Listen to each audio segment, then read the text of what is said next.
wabarakatuh. Nama saya Yai Selawati, mahasiswi dari Universitas Indraprasta PGRI, NPM 201801500586. Di sini saya akan menjelaskan tentang jenis-jenis layanan yang ada dalam bimbingan dan konseling.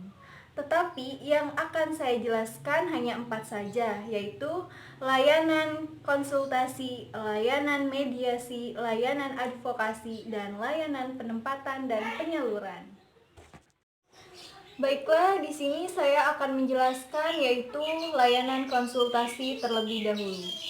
Layanan konsultasi adalah sebuah layanan yang diberikan oleh konselor kepada pelanggannya, yaitu konsulti, guna memperoleh wawasan, pemahaman, pengetahuan, dan cara-cara yang perlu dilaksanakan dalam menangani kondisi atau permasalahan pihak ketiga tersebut.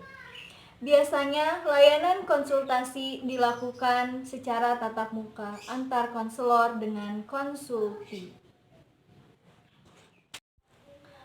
Layanan konsultasi bisa dilakukan di sekolah dan di tempat konselor bekerja. Yang penting tempatnya itu bisa kondusif dan menyelesaikan asas-asas dan teknik-teknik yang sesuai dengan layanan bimbingan dan konseling. Adapun tujuan dari layanan konsultasi yaitu agar konseli dengan sendirinya mampu menyelesaikan masalah dari pihak ketiga tersebut. Adapun komponen yang ada dalam layanan konsultasi yaitu ada 3. Yang pertama konsultan atau konselor, dan yang kedua adalah konsulti, dan yang ketiga adalah pihak ketiga. Konselor adalah tenaga ahli yang berwenang melakukan layanan bimbingan dan konseling ini sesuai tugas dan profesinya. Dan yang kedua yaitu konsulti. Konsulti adalah orang yang meminta bantuan kepada konselor untuk menangani permasalahan yang dialami. Dan yang ketiga adalah pihak ketiga. Pihak ketiga adalah pihak yang masalahnya sedang dipersoalkan oleh konsulti. Baiklah, selanjutnya kita akan membahas tentang asas yang ada dalam layanan konsultasi, yaitu terdiri dari etika dasar konseling, kemandirian, dan asas-asas yang lain. Yang pertama, etika dasar konseling, yaitu terdiri dari kerahasiaan, kesukarelaan, dan keputusan dari pihak klien tersebut. Kerahasiaan berkaitan juga dengan asas bahwasanya seorang konselor harus bisa menjaga kerahasiaan yang diceritakan dari seorang konseli kepada kliennya. Dan yang kedua yaitu kesukarelaan. Maksudnya yaitu klien datang kepada konselor dengan sukarela atau tidak adanya paksaan dari pihak lain. Lalu ada keputusan yang diambil. Keputusan yang diambil itu harus secara mandiri diambil oleh seorang klien, tetapi harus didiskusikan terlebih dahulu dengan konselor. Maksud dari kemandirian. Kemandirian yang dimaksud yaitu bahwa konseli tersebut harus benar-benar secara mandiri dalam mengambil sebuah keputusan. Adapun asas-asas yang lain yaitu terdiri dari asas kegiatan, asas kedinamisan, asas kekinian, asas keterpaduan, asas kenormatifan, asas keahlian, alih tangan kasus, dan tutwuri handayani. Lalu, apa sajakah yang perlu dikembangkan pada diri konsulti melalui konsultasi? Tidak lain adalah pengembangan WPKNS. Apa itu WPKNS? WPKNS yaitu wawasan, pengetahuan, keterampilan, nilai, dan sikap. Wawasan. Arti dari wawasan yaitu artinya konsulti harus mempunyai wawasan tentang permasalahan dari pihak ketiga tersebut. Lalu ada pengetahuan. Pengetahuan yang harus dimiliki oleh konsulti melalui permasalahan pihak ketiga tersebut, entah itu lingkungannya atau yang lainnya. Lalu ada keterampilan. Keterampilan ini harus sesuai dengan permasalahan yang dihadapi oleh pihak ketiga tersebut.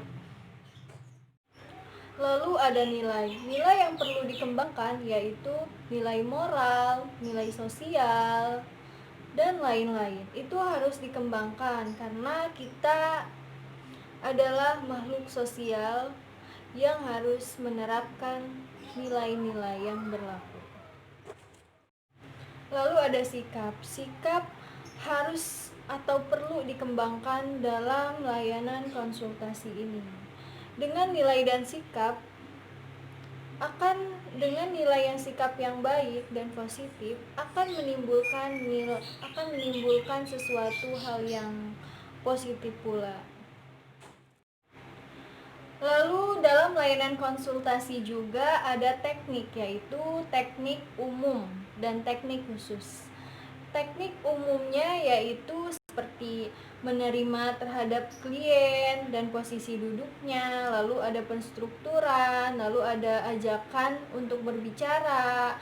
Teknik lainnya seperti kontak mata, kontak psikologis, dorongan minimal, dan lain-lain. Baik, di sini saya akan menjelaskan tentang teknik khusus. Teknik khusus yaitu sebuah teknik yang dilakukan oleh seorang konselor kepada konsulti yang bertujuan untuk mengubah tingkah laku konsulti tersebut sesuai dengan permasalahan yang konsulti alami. Baiklah, di sini saya akan menjelaskan sebuah contoh yang berkaitan dengan layanan konsultasi.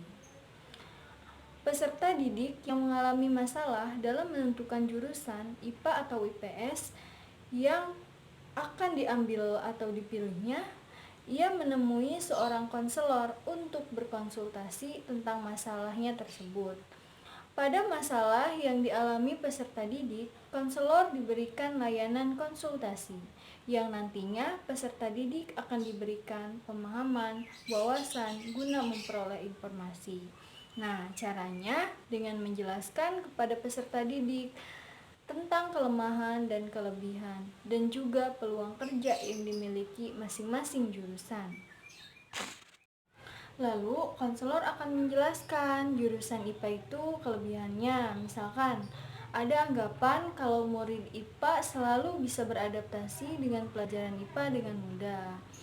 Lalu, anak IPA atau murid IPA itu selalu melatih kemampuan logika dengan penyelesaian masalahnya. Adapun kelemahan dari jurusan IPA beranggapan bahwa murid IPA belajarnya lebih serius, jauh lebih serius. Adapun peluang yang dapat diambil jurusan IPA yaitu ketika ia ingin melanjutkan studinya atau melanjutkan kuliahnya, yaitu ia bisa mengambil kesehatan seperti kedokteran, keperawatan, dan lain-lain.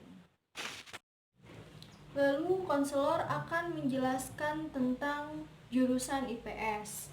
Kelebihan dari jurusan IPS yaitu bukan belajarnya yang santai, tapi pelajarannya memang hanya membutuhkan penalaran saja. Saat ini dunia kerja lebih membuka lapangan pekerjaan untuk jurusan sosial. Nah, adapun kelemahan dari jurusan IPS yaitu sangat berat bila bersaing di bidang IPA atau ekstra. Adapun peluang untuk jurusan IPS yaitu Keahlian komunikasi yang baik harus ditambah dengan penguasaan bahasa asing supaya bisa menguasai dunia kerja yang makin go internasional. Lalu selanjutnya kita akan membahas tentang layanan mediasi. Layanan mediasi berasal dari kata media yang artinya perantara atau penghubung. Layanan mediasi adalah layanan yang dilaksanakan oleh konselor terhadap dua pihak atau lebih yang sedang mengalami keadaan yang tidak cocok. Tujuannya yaitu ada tujuan umum dan tujuan khusus. Tujuan umumnya yaitu tercapainya kondisi hubungan yang positif dan kondusif di antara para klien dan pihak-pihak yang berselisih. Adapun tujuan khususnya yaitu difokuskan kepada perubahan atau kondisi awal menjadi kondisi baru dalam hubungannya antar pihak-pihak yang bermasalah. Adapun kondisi sebelum dan sesudah dilakukan mediasi harus adanya perbedaan, yaitu misalkan yang tadinya kedua belah pihak saling egois atau mau menang sendiri, setelah diadakannya layanan mediasi ia akan introspeksi diri, tidak ingin menang sendiri lagi, supaya kehidupan mereka jauh lebih baik lagi setelah adanya layanan mediasi tersebut. Lalu adapun komponen dari layanan mediasi yaitu ada 3. Pertama konselor, yang kedua klien, yang ketiga adalah masalah klien. Konselor adalah tenaga ahli yang berwenang melakukan layanan mediasi. Lalu ada klien. Klien yang mesti dibantu adalah klien yang sedang mengalami ketidakcocokan dan mereka sepakat untuk mendatangi konselor guna menyelesaikan masalah yang mereka alami. Adapun asas-asas dalam layanan mediasi yaitu adanya asas kerahasiaan, asas keterbukaan, asas kesukarelaan, asas kekinian, dan asas-asas yang lainnya. Itu sangat penting dalam layanan mediasi karena asas kerahasiaan itu sangat benar-benar diperlukan oleh konselor. Tetapi konselor harus bisa menjaganya. Kerahasiaan yang dibahas yaitu berkaitan dengan privasi dari pihak-pihak yang bermasalah tersebut. Dan keterbukaan. Pihak-pihak yang bermasalah tersebut harus secara terbuka memberikan atau menceritakan masalahnya kepada konselor supaya konselor mampu membantu permasalahan yang sedang dibahas. Lalu ada asas kekinian. Masalah yang dibahas yaitu masalah yang sekarang, bukan masa lalu ataupun masalah masa depan. Asas kemandirian. Kemandirian itu sangat penting dalam melakukan layanan mediasi ini. Lalu ada pendekatan dan teknik. Di sini saya akan membahas pendekatan dan teknik terlebih dahulu. Teknik yang digunakan dalam layanan mediasi yaitu ada saya oke, kamu oke. Artinya kondisi hubungan yang efektif dan kondusif. Lalu komunikasi secara dewasa. Maksudnya berbicara padanya secara lugas tanpa mengkritik, menuntut dia memerintah apalagi menghukum. Lalu ada pendekatan komprehensif, lalu ada pendekatan realistik, bermoral dan bertanggung jawab. Adapun teknik yang dilakukan ada teknik umum yaitu yang pertama menerima terhadap klien dan posisi duduknya, lalu penstrukturan, ajakan untuk berbicara, Teknik lainnya seperti kontak mata, kontak psikologis, dorongan minimal, ada keruntutan, refleksi, dan pertanyaan terbuka. Lalu ada menyimpulkan, menafsirkan, dan konfrontasi. Transferensi dan kontra transferensi. Lalu ada teknik khususnya, antara lain yaitu memberikan informasi dan contoh pribadi, merumuskan tujuan, seperti itu. Adapun operasionalisasi dalam layanan mediasi yaitu ada perencanaan, pelaksanaan, evaluasi, dan analisis hasil evaluasi.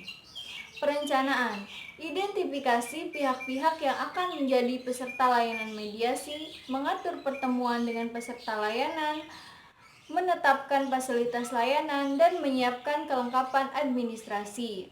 Lalu ada pelaksanaan, yaitu menerima pihak-pihak yang akan menjadi peserta layanan, melaksanakan penstrukturan layanan mediasi, membahas masalah yang dirasakan oleh pihak-pihak penyelenggara, mengubah tingkah laku pihak-pihak, lalu membina komitmen demi hubungan baik dan melakukan penilaian segera. Setelah itu adanya evaluasi, melakukan evaluasi segera dan jangka pendek tentang pelaksanaan hasil-hasil mediasi, khususnya menyangkut pihak-pihak.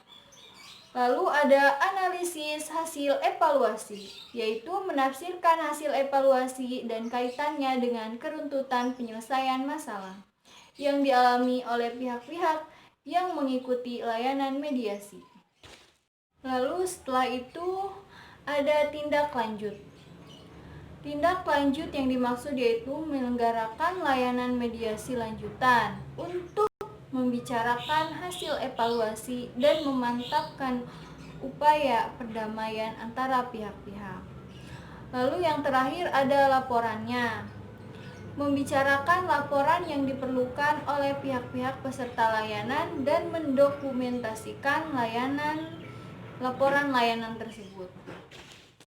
Baik, di sini saya akan memberikan contoh yang memerlukan layanan mediasi, yaitu seperti bullying antar geng di sekolah. Geng dimaknai sebagai kelompok orang yang jumlahnya tak terlalu banyak, yang melakukan kegiatan secara bersama-sama dan memiliki kegemaran yang sama pula. Kegiatan yang dilakukan bisa negatif maupun positif. Namun, istilah geng selalu berkonotasi negatif. Di sekolah pada usia remaja banyak yang muncul yang namanya geng-geng. Terkadang menimbulkan persaingan antar geng dan berujung dengan konflik atau permasalahan. Geng-geng tersebut akan saling menjatuhkan satu sama lain agar dapat diakui di sekolah. Hal tersebut menimbulkan perselisihan antar geng serta dengan geng satu dengan geng yang lainnya.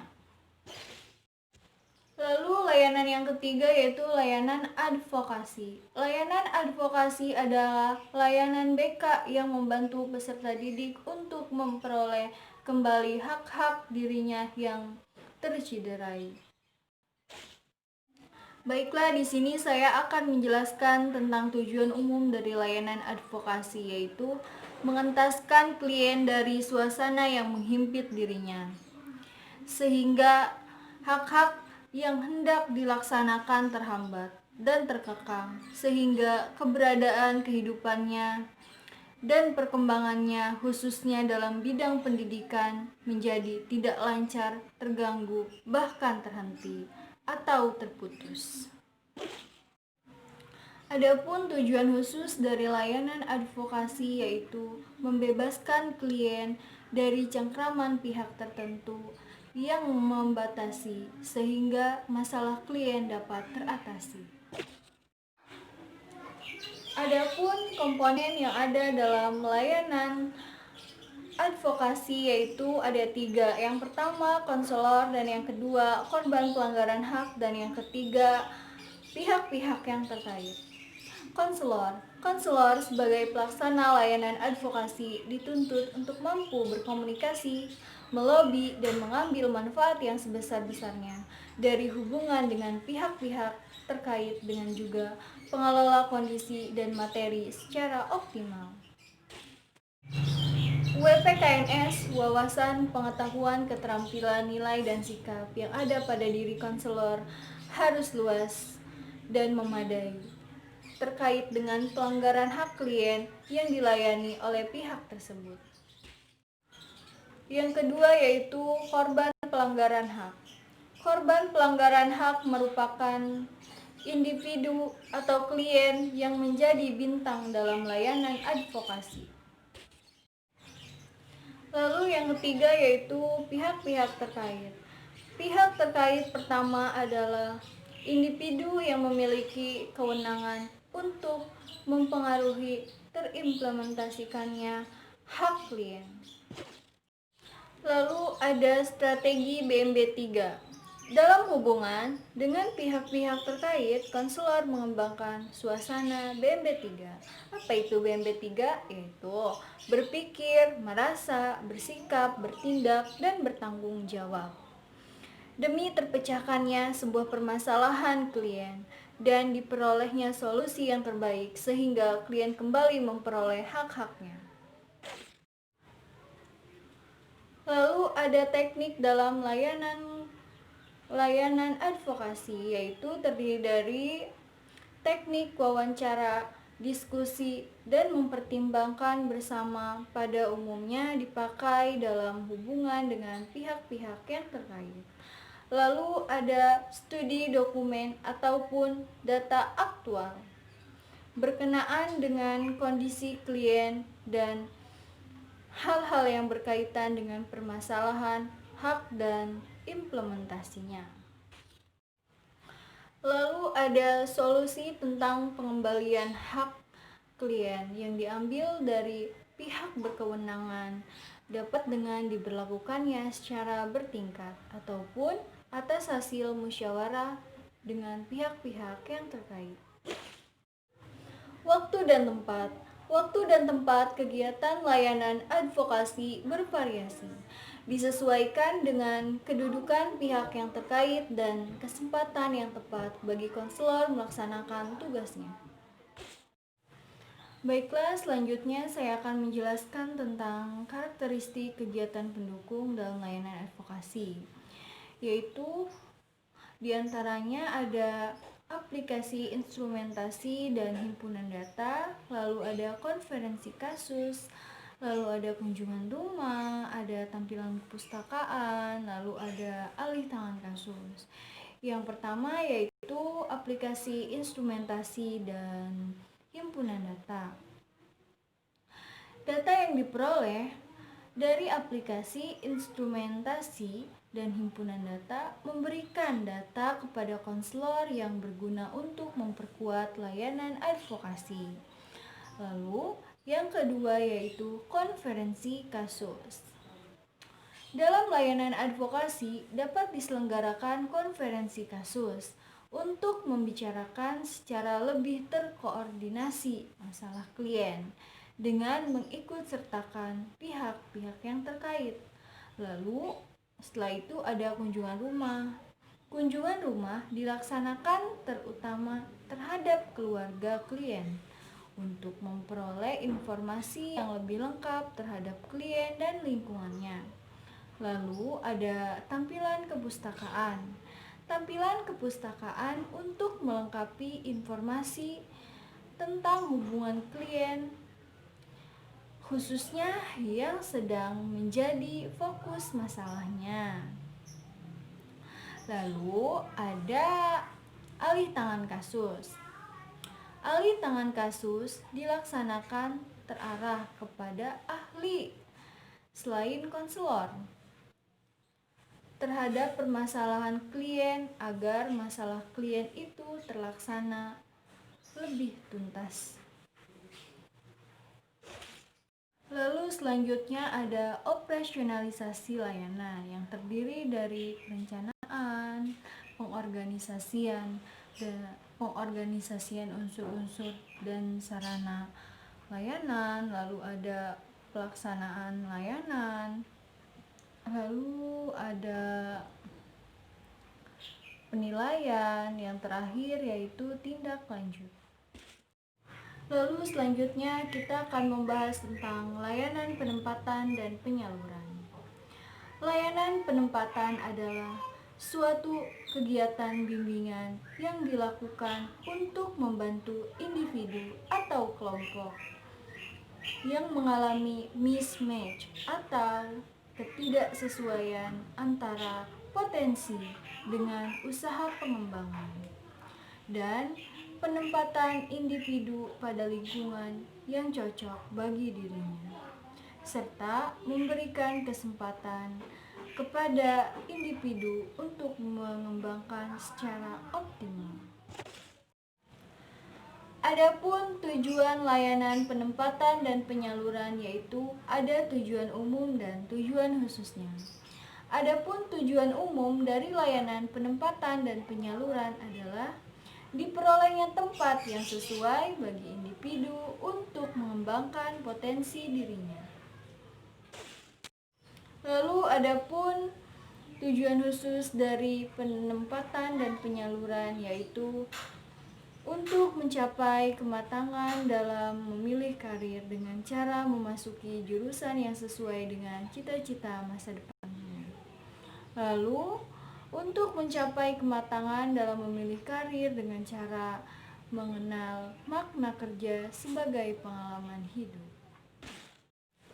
Adapun fungsi dalam layanan ini yaitu fungsi pemahaman, yaitu terpahaminya kondisi individu dan lingkungan yang ada dan yang dikehendaki. Lalu ada fungsi pencegahan, mencegah masalah jika potensi individu sesuai dengan lingkungan untuk mengembangkan potensinya. Lalu ada fungsi pengentasan, menyelesaikan masalah melalui upaya penempatan pada lingkungan yang sesuai dengan kebutuhan individu. Lalu ada fungsi pengembangan dan pemeliharaan. Potensi individu menjadi terkembang dan terpelihara dari hal-hal yang menghambat dan merugikan. Lalu ada fungsi advokasi, menghindari individu dari keteraniayaan diri dan hak-haknya. Adapun komponen yang ada dalam layanan penempatan dan penyaluran ini yaitu yang pertama adanya konselor dan yang kedua adanya subjek layanan dan masalahnya. Dalam layanan penempatan dan penyaluran ini harus adanya berdasarkan dengan asas, yaitu adanya asas keterbukaan, kesukarelaan, bahwa asas keterbukaan itu sangat penting dalam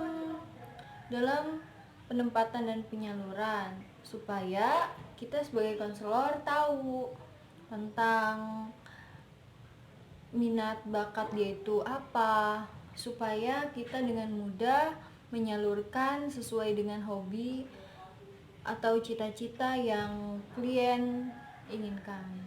Lalu ada kesukarelaan, bahwa klien datang kepada konselor harus dengan sukarela. Lalu ada pula asas kerahasiaan. Jadi, apapun yang diceritakan oleh seorang klien kepada konselor harus bisa merahasiakannya. Karena kerahasiaan itu hal yang paling utama supaya klien itu nyaman bercerita dengan konselor. Lalu kita akan membahas tentang pendekatan dan teknik. Format yang digunakan oleh konselor yaitu format kolaboratif. Dilakukan konselor dengan cara menghubungi berbagai pihak yang terkait dalam rangka membuka kesempatan dan dukungan bagi pengembangan lingkungan dengan kondisi yang menguntungkan subjek layanan. Lalu selanjutnya ada strategi BMB 3. Nah, lalu ada materi layanan. Dalam layanan penempatan dan penyaluran ada 5 hal pokok mendapat perhatian untuk konselor, yaitu yang pertama yaitu mengkaji potensi dan kondisi diri subjek layanan atau klien. Nah, yang kedua yaitu mengkaji kondisi lingkungannya, dimulai dari lingkungan yang paling dekat. Lalu selanjutnya kita akan membahas tentang cara pelaksanaan layanan penempatan dan penyaluran. Layanan penempatan dan penyaluran perlu diselenggarakan secara terencana dan tertib, mengikuti prosedur dan langkah-langkah sistematis dan strategis. Langkah pengkajian kondisi merupakan dasar bagi arah penempatan yang dimaksud, yaitu yang pertama seperti perencanaan. Identifikasi kondisi yang menunjukkan adanya permasalahan pada diri subjek tertentu. Yang pertama, menetapkan subjek sasaran layanan. Lalu yaitu ada menyiapkan prosedur dan langkah-langkah serta perangkat dan fasilitas layanan. Lalu ada menyiapkan perlengkapan administrasi. Yang kedua yaitu pelaksanaan. Melakukan pengkajian terhadap berbagai kondisi yang terkait dengan permasalahan subjek sesuai dengan prosedur dan langkah-langkah yang ditetapkan. Lalu ada pelaksanaan penempatan. Yang ketiga adanya evaluasi, yaitu menetapkan materi evaluasi seperti menetapkan prosedur evaluasi, menyusun instrumen evaluasi. Lalu ada pula mengaplikasikan instrumen evaluasi. Lalu ada mengelola hasil aplikasi instrumentasi. Lalu yang keempat ada analisis hasil evaluasi. Menetapkan norma atau standar evaluasi, seperti melakukan analisis dan menafsirkan hasil analisis. Lalu yang selanjutnya yaitu tindak lanjut. Mengidentifikasi masalah yang perlu ditindaklanjuti, seperti menetapkan jenis dan arah tindakan lanjutan. Lalu mengkomunikasikan rencana tindakan lanjutan kepada subjek layanan dan jika perlu kepada pihak-pihak yang terkait. Lalu ada melaksanakan rencana tindak lanjut. Yang terakhir yaitu adanya laporan. Penyusunan laporan pelaksanaan layanan penempatan dan penyaluran, diantaranya ada menyampaikan laporan kepada pihak yang terkait, lalu ada mendokumentasikan laporan. Lalu adanya evaluasi. Layanan penempatan dan penyaluran dilaksanakan secara bertahap. Artinya tidak selesai dalam satu kali atau tidak mengenal sesi-sesi pelaksanaan yang berdiri sendiri. Dengan demikian, penilaian segera yang biasanya dilaksanakan pada setiap sesi layanan konseling tidak dilaksanakan. Penilaian hasil layanan penempatan dan penyaluran dilaksanakan setelah beberapa waktu. Subjek layanan berada di lingkungan yang baru. Penilaian jangka pendek dilaksanakan setelah 1 minggu sampai 1 bulan, sedangkan penilaian jangka panjang dilaksanakan setelah lebih dari 1 bulan. Seperti itu. Nah, di sini saya akan memberikan sebuah contoh kasus penempatan dan penyaluran. Nah, biasanya kan siswa SMA setelah melakukan ujian akan diselenggarakan atau akan ditawarkan oleh gurunya untuk melanjutkan pendidikan ke jenjang yang lebih tinggi lagi, seperti mengambil jurusan ketika ia ingin kuliah. Nah, ketika anak sudah mengetahui apa bakat dan minatnya dan terbiasa mengambil keputusan sendiri, tidak banyak mengalami kendala dalam memilih jurusan. Nah, yang menjadi masalah Di masa sekarang ini banyak siswa SMA yang sulit dalam mengambil sebuah keputusan karena tidak tahu apa bakat dan minat, dan banyak yang belum menemukan potensi diri sendiri. Nah, tidak terbiasa mengambil keputusan sendiri bahkan untuk hal-hal yang terkait dengan kepentingannya, sehingga bingung ketika harus memilih jurusan dan perguruan tinggi. Belum lagi gaya ikut-ikutan teman agar kita kuliah sudah mendapatkan teman. Nah, itu sangat tidak bagus ketika kita ingin kuliah tapi mengikuti teman-teman kita. Belum tentu apa yang menjadi potensi kita itu sama dengan teman kita. Nah, alangkah baiknya jurusan yang harus kita ambil ketika kita kuliah itu harus sesuai dengan minat bakat yang ada dalam diri kita sendiri. Seperti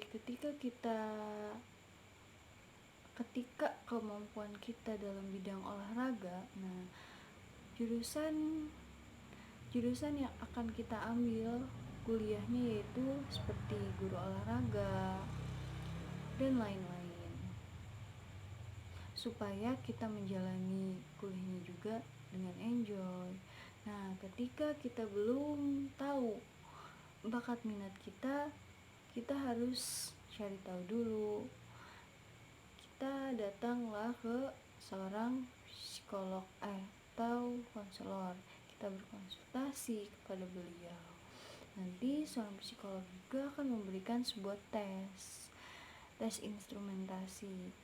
Jadi dari situ kita bisa mengetahui bakat dan minat kita sesuai apa tidak dengan potensi yang dimiliki kita.